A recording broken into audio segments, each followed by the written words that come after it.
ሳሊም ልብ ወለድ ዛንታ ደራሲ ቢንያም ፍስሐጽዮን ተራኺ ሚካኤል ብርሃነ አብ ህድሞና ነባሪት ሓምሻይ ክፋል ألوخ زنبرو مسألة أي تحرق با سالم حرق أن يمين عب تردئوا عمونغو أتيانة كوداي كتاليو فتنات نايم حز أكبر ملسي قبل بحرقوا كوانتا نبرة كي تزاربت كدوم بقى فسلاسي بمبالك تحالفو تقديدايا نمين عب تحالي آخد تزارب تقلي نبرتن كومون تغيرا قبل علمين عب زلوا حبونا يفقر سمعيت كخشاح تقولوا اللوو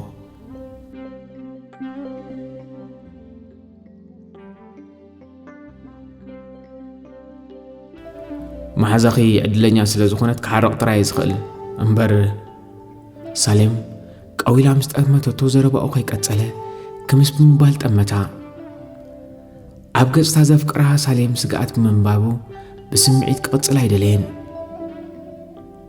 كتحقوسن كام عم بابا خطق مسمس نمبر كتسقق زدل يكونن شامستاي محزاخي أزوسنا لكنو قود نقفي تسمعت أمتا سالم بعين دنقات أدي فقري أزيل كخت قلت صوب زي تخيل سمعت أمتا تو قناكلتي أميم كون زغلو لبان زرب أوغ فرد عقمينا برون جوابلي إلوا ما أزنو غيرا شوي بلتون لباك خيري دلينا بران قنا منابس خيدو سالم قبل بزنا قلن بعد كسر هدلي مناب نحنساب النحوارن سنة بتازنا برقوين تسمعه قبل بخط بقول جميرا زنبرت ناي فقر عن بابا دما كيف ريت كي تحرر سقعت حدرا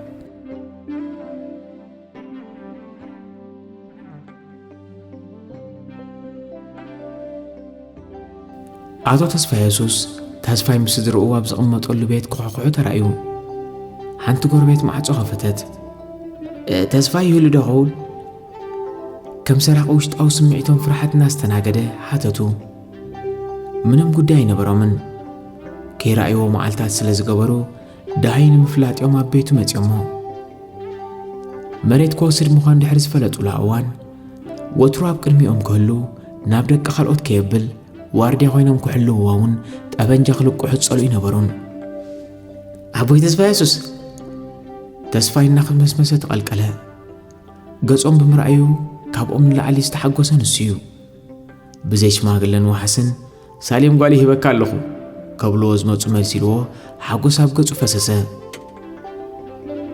كم تسبالكم اني مصدقهم سلام كنباها الجميرنا لنا انت يتبلا انت تسفاي ودي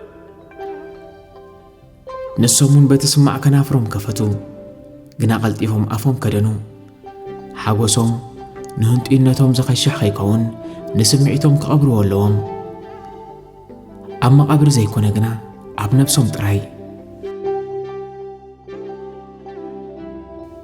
من فحب شكل التاريخ الكارون يرى أرستق يريدهم قيون نقال أغم زي متقو زي حسبوه بسرعة سميعهم يوم بدحري أخال أزد اليوم يلن تسفاي مسدقهم جمهور سلامتا نابك هالأخم عبل مخانو أمنت علوهم مغنياتو أول الدقهم بعين ود تبعتاي عدنا قد كرخبا خم زي دونجيا أمنتهم يوم تسفاي من كاو أخم لت كم زي كونه عايتة تراترون نمر عنكم نقرن زحتهم سبات ما عليها بلومن نسوم قنا هتور جبازة معدو بابو مخانهم ندقهم كوينو نعوم زخون ساكو ساب زركاب يصبه اللو أبكم تثبيتن كله يوم دما ناي تسفاي نايت إسا قداي متيو أمبر قدمي إسا يكونن ندقومكم النيو ما بأستم كخونو كازو حتى الله ما ينبران أنت يقوتاتي تازي كيبلو حليفو ما يفلطون حجيقنا بعل مريتيو بمليونات زتمان مريت سلازي أيكونن نسوم ملاخو كوارقيت أوز حلف هاي مسلومن أولو إلوام شبر بدنا بلن بيتو تملسه حمو أكون زمن يوم سو أيام لإغمو حمو خاسويت حاجة يعززك كم زبها الدما تأزازهم بزيك المخونات كفتسمو اللو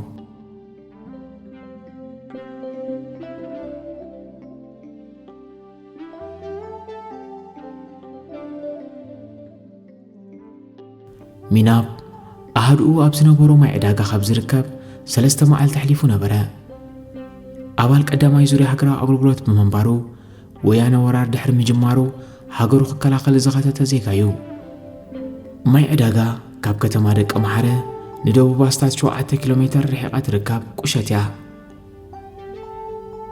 እዛ ቁሸት ኣቐዲሙ ብዘይካ ናይ ህዝቢ ዕዳጋ ድኳናትን ባራትን ካልእ ምዕባለ ነበራን።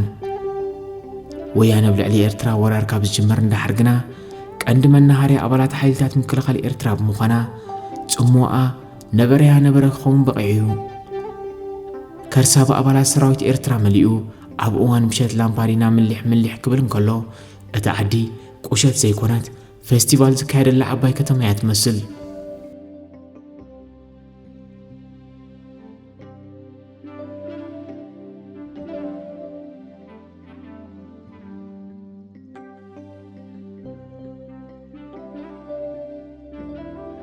ሚናብ ዓሚቑ ኣስተንፊሱ ዓይንቱ ናብቲ ብከዋኽብቲ ዝተሰለመ ሰማይ አንቃዕረረ። መሬት ጸላም ካብ ዝኸድኖ ገለ ሰዓታት ሓሊፉ ነበረ። ልቢ ሚናብ እውን ምስቶም ከዋኽብቲ ዝተጸንበረት ክትመስል ብተስፋ ዝረሓቆ ጸላም ተጐልቢባ ነበረት። ሳሌም ልቡ ኣስመራ ትሪፋ ንብሕቱ ማይ ዕዳጋ ሰደደቶ ኮይኑ ክስምዖ ጀሚሩ እዩ። ምስ ጠፋእኽዋ ኮሬ መምላስ ዝሓደግክዎ ክመስላ ይኽእል እዩ። እታ ናብ ካልእ ክትምዕብል ዝምነያ ዘለኹ ንእሽተይ ግዳሴ ኣጥፊኣ ድማ በለ ብልቡ ናብቶም ምሊሕ ዝብሉ ዝነበሩ ከዋኽብቲ እናተዓዘበ ዝጠፍአት ልቡ ንእግረ መንገዱ ምስቶም ከዋኽብቲ ዘናድያ ዝነበረ እዩ ዝመስል። ክነግራ ነይሩኒ በለ ከይነገራ ምምፁ እናጣዕሶ ካብ ዒንቲ ሳሌም ግልል ምባሉ ጠንቂ ኸይህልዎ ስጋኣት ኣሕደረሉ። እታ ቆንጆ ብድሕሪኡ መዕረፊ ጓብዝ ኮይና ካልኦት ከይምንዝዕዋ ስጋኣት ነበሮ። ጓል ክወስዳ ዝደናደን እምበር ቀጻሊ ኽጥምታ ዝነብር ዕወትን እዩ። በለ ከምቲ ዝብሎ ዝነበረ ኸይከውንና ፈርሐ።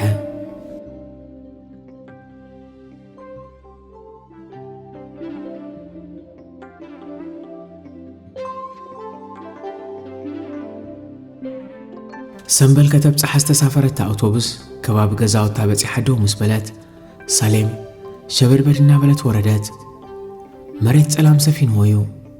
ናይ ጎደና መብራህቲ ግና ምስ ጸላም ገጢሞም ብርሃኖም ከንግሱ ዝቃለሱ ዝነበሩ ይመስሉ።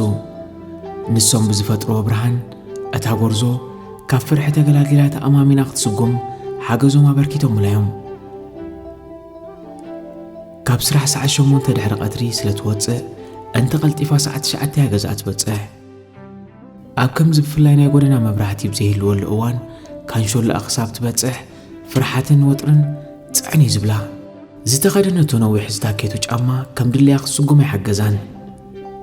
እናተቓለሰት ቤታ ክትኣቱ ገለ ሜትሮታት ምስ ተረፋ ድማ ድምፂ ሰሚዓ ዳርጋ ክትብርግግ ደለየት።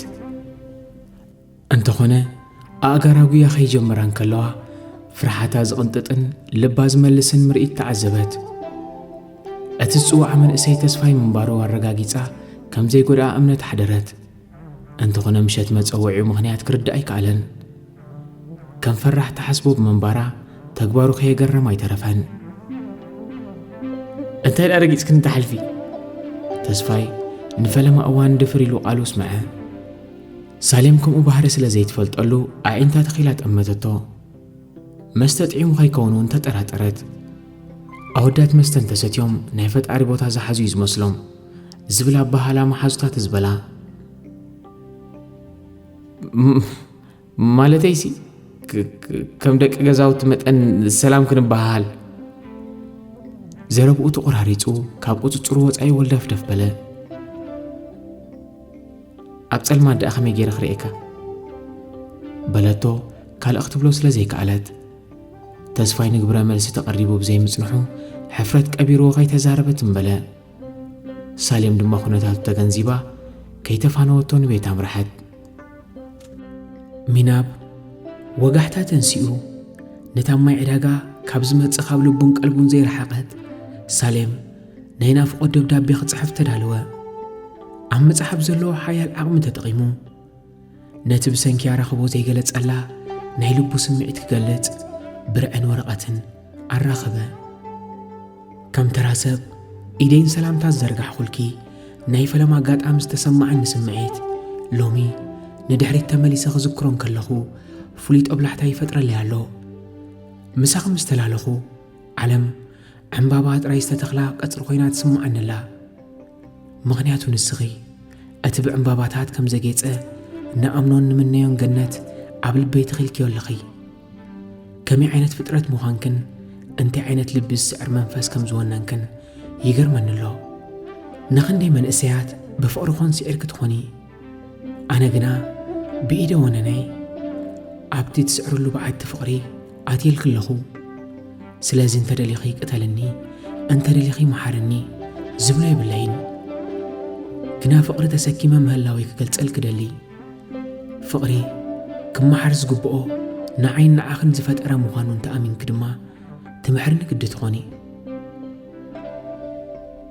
ሳሌም ምሳኽስ እንቋዕ ተላለኹ እንቋዕ ድማ ለይትን መዓልትን ዝዝክረክ ኾንኩ ንዓኽ ምዝካር ኣብ ውሽጠይ ሓጎስ ዝፈጥር ብምዃኑ ብዘይካይ ማንም ዝምስክሮ የለን። ምሳኽ ምልላይከ እንትርፎ መኽሰብ እንታይ ክሳር ኣለዎ? ንስኸ እኳ ትፍቀሪ ሔዋን ጥራይ ኣይኮንክን። ሓጎስ ዝቕድሓክ ምንጪ ዓይንማ ይኸውን። ዝተፈተኸ ሳሌም ናይ ፈጣሪ ሰላምታ ረሲዕ ኣይኮንኩን። ግን እንታይ ክገብር ኢልክኒ? እቲ ኣብ ውሽጠይ ዘሎ ምስልኺ ንሰላምታ ረሲዑ ናብ ኣድናቖት ክጸቅጥ ኣዚዙኒ። ስለዚ ብሰላምታ ዘይምጅማረይ ከም ምርሳዕ ኣይትሕሰብለይ። ከምቲ ሞት ንፍጡራቱ ዘይርስዕ ክርስዓክ ዝኽእል ኣይኮንኩን። ምርሳዕ ይትረፍ እሞ ኣብዚ ሕጂ ሰዓት ክረኢክ ዕድል ብዘይምርካበይ ጥራይ ዝስምዓኒ ዘሎ ናፍቖት ክገልጾ ዓቕሚ የብለይን። ሳሌማ ዓለም ኣሻኽ ዓውዱ እኳ እንተኾነት ፍጡራታ ኣእሻኽ ክተኽሉላ ድሕር ከም ዘይብሉ ግና ክንርስዕ የብልናን። ንስኸ ግና ካብ ህይወት ግልል ኢለ ጽቡቕ እናሓሰብኩ ዓለመይ ከስተማቕር የርክን ኣለኺ። ቀለም ክንገዝእ እምበር ምሳኺ ክንላለ ናብ ትሰርሕሉ ቤት ኣይመጻናን። ጽቡቕ ኣጋጣሚ ኮይኑ ግን ንሌላና ሰረት ዘንጸፈ ክስተት ተፈጢሩ ሃንደበት ጥዑም ናፍቖት ዝፈጥር ሌላ ብምግጣሙ ከም ዓብ ዕድል እየ ዝርእዮ። ናፍቖትክ ግና ኣብ ደንደስ ተጋጭዩ ባሕሪ ከም ዘጨንቕ ማዕበል የሓማምሰኒ ኣሎ እንተበልኩ ኣየጋነንኩን። ምናልባት ነዛ ምልእቲ ሓሳብ ምስ ኣንበብኪ ክትግረምን ሰሓቕ ክመልቀክን ከም ዝኽእል እምነት ኣለኒ። ብድሕሪኡ እንቱም ዘይብል ብምባል ተሓሚኒ ትኾኒ። ኣነ ግና ኣይኮነን ልቡ ብፍቕሪ ዝተሓመሰ ሰብ ከብዲ እኳ ዘይሰማምዖ መግቢ እንተኣትይዎ ይተፍኦ ይበሃል እየ። ወዲ ሰብ ነቶም ዘድምፅ እዝኒ ክሳብ ዘይተዓደሎ ንኽትስማዕ ክትዛረብ ጥራይ ዘለካ። ክሳብ መዓስ ክትኰሪዕ እናበልኩ ኣፈይ ክዓብስ። ዓለም ግልጽ እንተዘይኮንካላ ድማ መስጢራ ክትቀልዓልካ ፍቓደኛ ኣይኮነትን። ዝኸበርክ ሳሌም ሰባት ከም ጨው ይጣዕሙ እዮም ዝብል እምነት ኣለኒ። ሰብ ከተዛርቦ ኣፉ ከተኽፍቶ እንተኽኢልካ ባህሪኡን ምፍላጥ ሓጋዚ ክኸውን ይኽእል እዩ። ኣነ እውን ካብ ኣዘራርባኽን ኣካይዳኽን ዝገምገምኩኺ ይመስለኒ ኣሎ። ሳሌም ኣብ ውሽጡ ጦብላሕታ ፈጢርካሉ ክላለየካ ዝብህግ ወዲ ናብቲ ንሱ ዝደልዮ ዓለም ከእትወካ እዩ ዝደሊ። እንተኾነ ውሕጅ ናበይ ከም ዝፈስስ እንተፈሊጥካ ጥራይኻ ኣብ ባሕሪ ክትበጽሕ ዘይትሽገር። ንስኽ ድማ ብዘይ መጽናዕቲ ቀልጢፍካ ሕራይ ዘይምባልኪ ልቦናኺ በሪኽ ምዃኑ ዝምስክር እዩ። ሕማቕ ኣጋጣሚ ኮይኑ ዝበዛሕና ደቂ ተባዕትዮ ኣብ ጓል ዘለና ረኣያ ንጹርን እወታውን ኣይኮነን። ነፍሲ ወከፍና ንቑም ነገር ንመርጻ ቦርዞ ንሳውን በትናታ መምዘይ ንኽትግምግመና ዕድል ኣይንህብን። እዚ ኣብ ደቂ ኣንስትዮ ዘለና ሰንኮፍ ኣረኣያ ዝፈጠሮ እዩ ዝብል ግምት እዩ ዘለኒ። ዓዴና ብሓደ እዋን ጓል ከም ዝነበረት ካብ ምርሳዕ ዝብገሱን ይመስለኒ። ከም ጓል ኣንስተይቲ ኣብ ልዕሊኻ ዘለኒ ኣድናቖት መወዳድርቲ የብሉን። ከድንቐኪ ካብ ዝደረኸኒ ባህርያትኪ ሒደት ክገለጽ ንወዲ ተባዕታይ ፍሽኽታ ንቖልዓ ገጽ ምርኣይ ረብሓ ከም ዘይብሉ ትሰማምዕሉ ትኾኒ። ፍሽኽታ ብዘይቦትኡ ሓደጋ ኢለ ይሰኣምን ስለዚ ምስ ኩሉ ኽምስተይ ምባልኪ ካብትን ኣድናቖተይ ዘበረኸ ረቑሒ ሓደ እዩ ዕምባባ ጽጌረዳ ብምንታይ ትድነቕ ዝብል ሕቶ እንተዘቕርበልኪ መልስኺ እንታይ ምኾነ ሰባት ንጽጌረዳ ዕምባባ ከከም ጠመቶኦም ዝተፈላለየ ኣድናቖት ክህልዎም ይኽእል እዩ መብዛሕትኦም ሕብራ እንተኣድነቑ ዝግባእ ኣይመስሎም ይኸውን ኣነ ግን ኣእሻኽ ስለ ዘለዋ እየ ዘድንቓ ዕምባባ ጽጌረዳ ጽባቐያ ተረዲኣ ነፍሳ ክትከላኸል ኣእሻኽ ምድላዋ ዝያዳ ኩሉ ዘድንቕ እዩ ንዓኹን ልክዕ ከምታ ጽጌረዳ ገይረ ዝምስለኪ ጽውግታኺ ካብ ደፈርትኺ መከላኸሊ ዋልታ ኮይኑ ይስምዓኒ ዝኸበርክ ሳሌም መልክዕ ከም ጠማቲኡ ዝፈላለ እኳ እንተኾነ ብወገነይ ዘውፃልኪ የብለይን ኣብ ዒንተይ ኣቲኺ ናብ ልበይ ክትሰግሪ ግዜ ወሰድክን ጽባቐን ዓይኒ ጥራይ ከም ዘታልል ግን ዝስሕት ኣይኮንኩን ዓይኒ ልቦና ኸይረአየ ብጽባቐ ስለ ዝጸድፍ ዓሻ ምዃኑ ዝስሕቶ የለን ሰብ ዝያዳ ካልእ ምስ ሰብ ዘንብሮ ልቦናኡ ኢለ ዝኣምን ጸቢቓ ዝተሸለመት እምበር ዝጸደቐት ጐርዞ ዘላ ኣይመስለንን ሳሌም መልክዕ ክርአ የፍቂረክ ዘለኹ ልቦና ክትዓዚበ ኣብ ፍቕሪ ከም ዝጸንዕ ግና ገና እንከሎ ክሕብረክ ክፈቱ ከም ኩሉ ዝተዓደለት ጐርዞ ክትኮኑለይ ተስፍዌ ተፈጥሮ ኣብ ትዕድልታ ብቅ እኳ እንተለዋ ኣባኸ ግን ብኽልተ ኢዳ ግንዑ ክትልግስ ምነ ብሓባር ኮፍ ኢልና ናይ ልበይ ክዕለኪ ዘይብህግ ኣይኮንኩን ፍቓደኛ እንተዘይኮንክ ግን ፍቓድኪ ምምላእ ዝያዳ ከም ዘዕግበኒ ይገልጸልክ ደሊ ፍቕሪ መሰል ናይ ሰባት ብምኽባር እዩ ዝያዳ ዝረጋገጽ ሌላና ቀስ ብቐስ እናተረረ ከም ዝኸይድ ጥርጥር የብለይን እዚ ድሌት እዚ ኣባይ ጥራይ እንተተሓፂሩ ዝያዳ ክደክም ምዃነይ ተረዲእኑ ኣሎ ሉል ኣብ ዝወሸጠ ናይ ባሕሪ ዕምቆት ከም ዝርከብ ዝፈልጥ ባሕረኛ ግና ኣብኡን ምብጻሕ ጻዕሪ ከም ዘድልዮ ብኣጉዩ ዝርድኦ ዝኸበርክ ሳሌም ርእቶይ ክገልጽ እምበር ኣረኣያይ ኣብ ሰባት ከስርጽ ዝህቅን ካደር ጌርኪ ትሕሰብኒ ሰባት ሰሚዖምን ኣመዛዚኖምን ከኣምኑ እምበር ስለ ዝኣምኑ ክታለሉ የብሎምን ዘረባይ ዘይኮነ ምስ ፈለጥክኒ ተግባረይ ከእምነኪ ተስፋ ኣለኒ ጸላም ብሕብሩ ዘይኮነ ኣብ ውሽጥና ብዝፈጥሮ ስምዒት ኢና ጸላም ምዃኑ ዝያዳ ኣረጋጊጽና ንፈልጦ ኣብ ጻዕዳ ቆጽሊ ወረቐት ተደፊእና ጸሓፍኩን ከለኹ ምስልኺ ኣብ ቅድመይ መጺኡ ቅጅል ይብለኒ ኣሎ ምስይ ኣለኽ ሳሌም ከም ርሑቑ ተሰኪሙ ዝጓዓዝ መንገደኛ ጸይረ ክጓዓዝ ከም ዘለኹ ተረድእለይ ዘለኽዎ ተረዲእኪ ሓንቲ መዓልቲ ብሓባር ሻይ ክንሰቲ ፍቐድለይ ጊላኽን ዘብዐኛኽን ኮይነ ዋልታ ክኾነልኪ ፍቓደኛ እየ እዛ ደብዳቤ ምስ በጽሓትኪ ሓደራ ቀልጢፍኪ መልሲ ጽሓፍለይ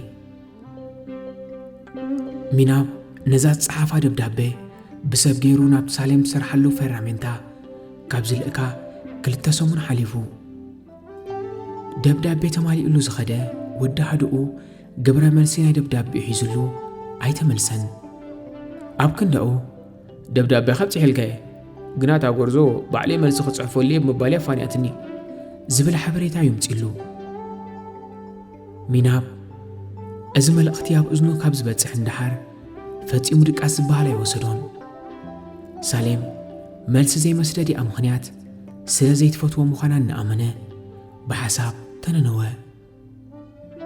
ስቕታኣ ዘይምስምማዕ ምዃኑ ባዕሉ ብባዕላዊ ተሓሳስባ ትርጉም ሃቦ ብኣካል ከይዱ ክሳብ ዝረኽባ ድማ ዳግማይ ደብዳቤ ክጽሕፈላ ወሰነ ካብቲ ኣብ ዒንቱ ምዕራፍ ዝኣበየ ዝተለመነ ድቃስ መገላገሊ ዝኾኑ ሓሳብ ረኺቡ ካብቲ ተጐንቢሉ ዝነበረ መደቀሲ ብድድ በለ ዝሰደድክዋ ደብዳቤይ ንልኡኽ ሓሊቦ ዝኻኺራትኒ ከም ናብ ውቅያኖስ ንእሽተይ ዕንቂ ዝደርበኹ ኮይኑ ተሰሚዕኒ ምስ ዕድለይ ድማ ከማረር ጀሚረ ዝኸበርክ ሳሌም እንታይ ክገብር ኢልክኒ ሬሳ ዘፋነወ ጥራዩ ግብረ መልሲ ዘይረክብ ኣነ ግና ደብዳቤ ዘፋነኹ እዩ ዝመስለኒ ዘሎ ንስኽ እንታይ ትብሊ ኣይፈልጥን ክሳብ ሕጂ ድቃስ ኣብ ዘይብሉ መዓልትን ለይትን ኮይነ ንግብረ መልሲ ክጽበ ኣለኹ ዘፍቀረ ሰብ ዋላ ነቲ ዋሕዙ ዘየጉድል ውሕጅ እውን ኮፍ ኢሉ ክጽበዮ እዩ ዝመርጽ እቲ ውሕጅ እንታይ ዘይረብሪቡ ዘፍቀረ ክርብርብ ዘይሕሰብ እዩ ኣነ ድማ ከምኡ ብምዃነይ ልበይ ዝወሰደ ውሕጅ ንልበኺ ተማሊኡ ክሳብ ዝመጻኒ ክርብርብ ኣይኮንኩን መልኣኽ ድማ ደንጋዩ ይመስለኒ ሳሌም ሓፍተይ ኣፍቂረ እንዴ ኣብዚ ዘለኽዎ ስምዒት ዋላ ሞት እንተኾነ እውን ዝስዕረኒ ኮይኑ ይስማዓንን ባዕለይ ደ ፍቕሪ ኽዩ ማዕረ ክንድኡ ደፋር ገይሩኒ ኣይፈልጥን ኩሉ ክኾነልኪ ኣብ ተበግሶን ከለኹ ካልእ ይትረፍ ንደብዳቤ መልሲ ምንፋኪ ኣተሓሳሲቡኒ